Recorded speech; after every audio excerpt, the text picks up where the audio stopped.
Okay, we're going to be dealing with yet another Jesus mythicist atheist on the David Pakman show.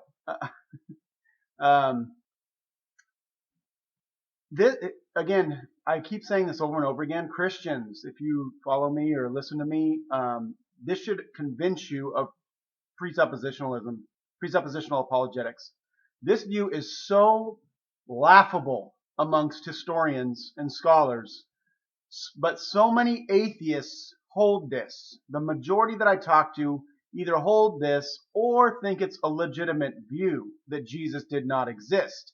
Okay, and David Pakman here, he's an atheist liberal he's just a stereotypical liberal who hates everything conservative, and you can watch his channel. It's pretty obvious about that. So to him even to dignify this guy shows his orientation.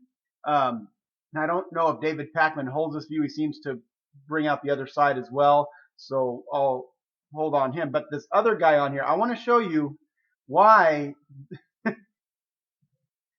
statements made here are so off. Again, it's so off and laughable. Let's just watch here David Pakman with this interviewer. Joining me today is David Fitzgerald. He is the author of Nailed, 10 Christian Myths That Show Jesus Never Existed at All, and The Complete Heretic's Guide to Western Religion. Well, David, as you know, we talked about your book, it was either last week or the week before on the show, questioning whether the historical Jesus even existed. This is not a conversation about whether Jesus existed as the Son of God, born to the Virgin Mary, but died and resurrected, etc. And the feedback was crazy, from people agreeing and people disagreeing and people saying, obviously, the historical Jesus existed. So tell us how you first came to question the existence of the historical Jesus. Right. I mean, 15 years ago, it never even crossed my mind that there might not have been a Jesus. That seemed ridiculous. Ironically, it wasn't until around 2000 that I got curious to know what is it in the Gospels that he really said and really did, and how much of that is just legendary, baloney, let's say, that just got added on later. And so it wasn't until I actually started looking and trying to parse that out that I realized, first of all, wow, our sources for him are really shaky to begin with. Our sources are really shaky on Jesus to begin with. Let's start with that first. Okay, fine. Again, just like I said to other atheist mythicists, all of history, ancient history, would be gone then. Our sources on so many ancient characters are shaky in that sense.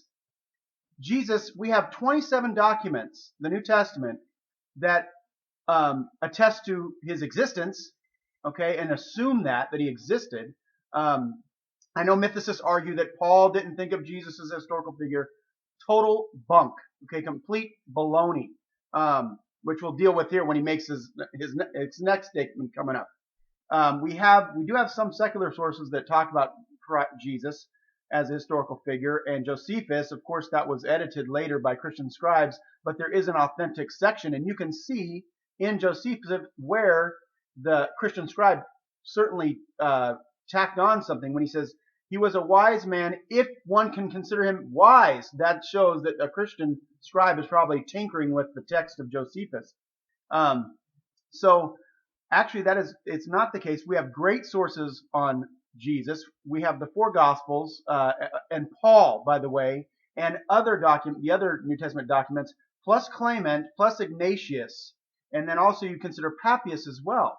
So again, if we're going to get rid of Jesus, if it's all shaky, see, this is where it becomes absurd. They take this highly skeptical view of the historical Jesus, and they ratchet that up so that you absolutely have to prove every single little thing that historians would just assume for other ancient figures. But because these guys do not want Jesus to exist, that's the problem. It's their presuppositions that are the problem. They do not want Jesus to exist. They don't want it. That's the problem. Because they don't want it, the blinders come on and they cannot see the obvious truth that Jesus existed, and we can say many things about him, even using the historical critical method. Okay, and all scholars agree with this. There's a few fringe scholars, okay, just like there's a few fringe views on every topic that we have massive evidence for. There's fringe scholars that think the Holocaust didn't occur. There's fringe scholars that think 9/11 was Bush planted that, or that's a stage thing or something. There's always fringe scholars on every topic that you can find. Okay, there's even people that that think fringe people that think Obama was not born in Hawaii like he obviously was. He was born in Kenya or something like that. Fringe scholars will always find some support to get. Maybe they want to, maybe they're convinced of it.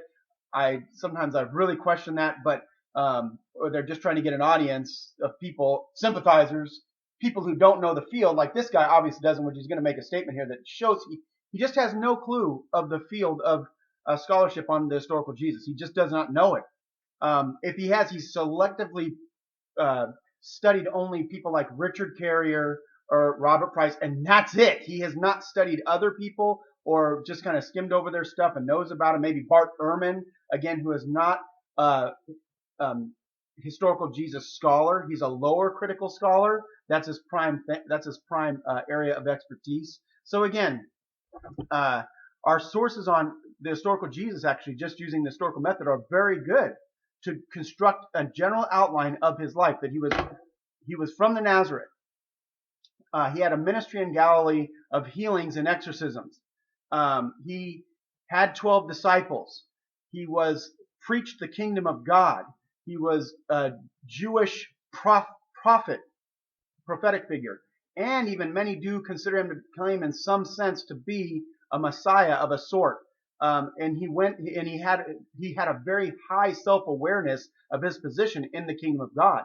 He had the 12 apostles, and then he has himself outside that group, which obviously means he's higher than the 12, and he tells them they're going to rule and reign in the kingdom of God, which is an authentic saying that most scholars concede to, with the 12 ruling in the kingdom of God coming up.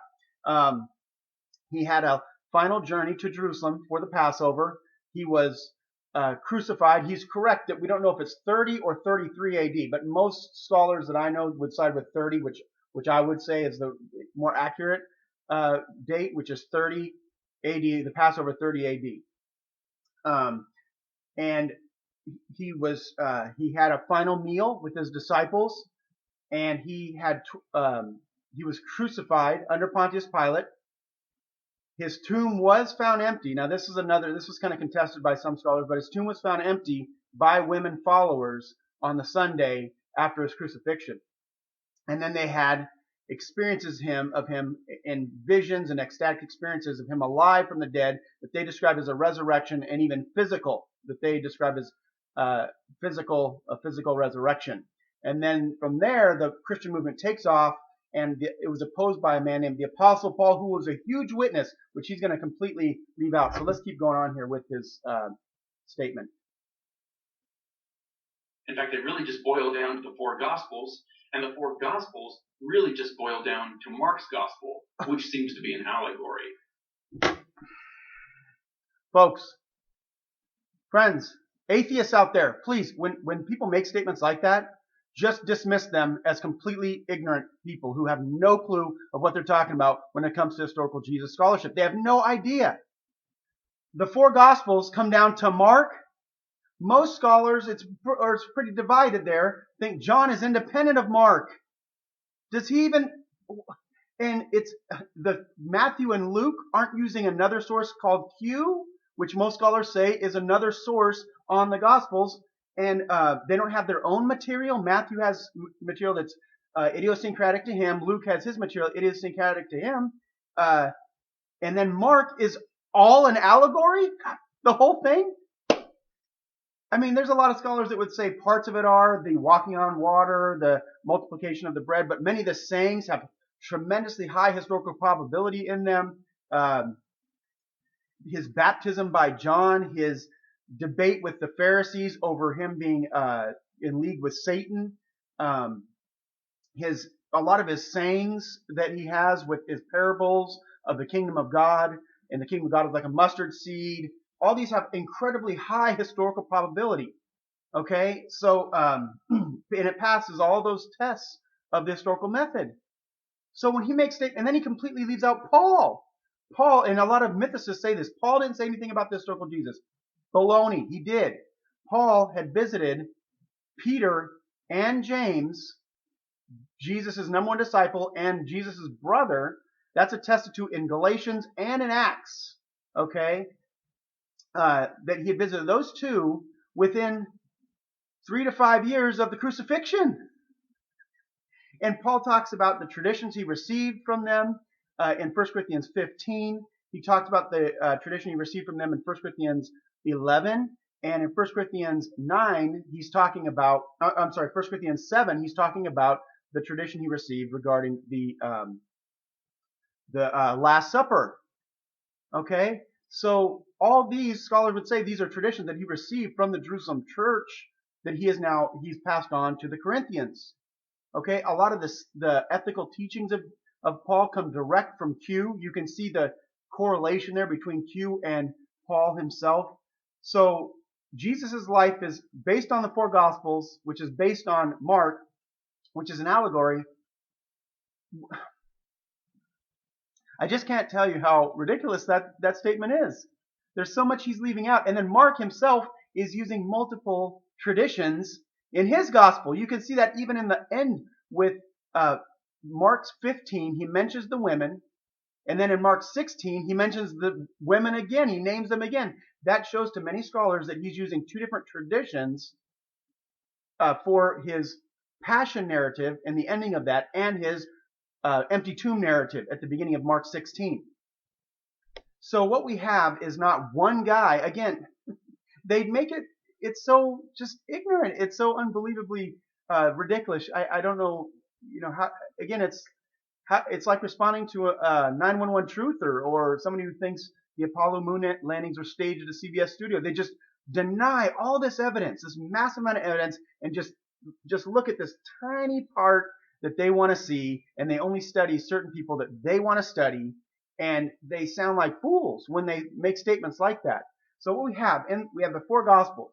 We have many different traditions in those Gospels that go very early in the pericopes that are established. Now, what had happened was the early Christians, of course, went out. Jesus had died, and they had encountered him in these visions and ecstatic experiences, and they found the empty tomb and all this. So they went out proclaiming his resurrection, and other people, as they converted, or even people that were questioning, would ask questions. This is how many people believe the pericopes were developed. They said, well, what did Jesus do in his life to show he's the Messiah? And they said, well, he healed a man that was blind, or he cast out demons. And then they begin to tell a story about how Jesus cast a demon out of a paralytic, or he taught about the kingdom of God, and what he said was that the kingdom of God is like a mustard seed, or the kingdom of God is like a treasure buried in a field. They would tell these different stories about Jesus. These pericopes developed because the memories, and also the memories of these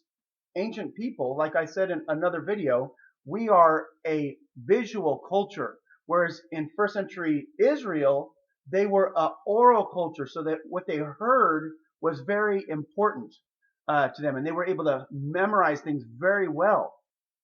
So that's another thing that they don't consider with the memory of these people, and also consider that these people consider this man to be the Son of God, a prophet of God who's announcing the kingdom of God and the Messiah. And the information he's giving them is of eternal significance.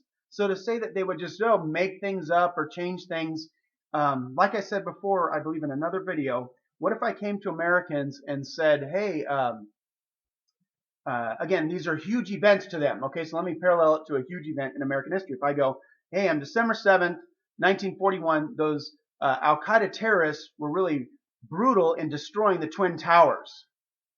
What would happen? Most Americans, hopefully, most educated Americans and people who know about 9/11 would know it did not happen December 7th, 1941. I would be immediately corrected.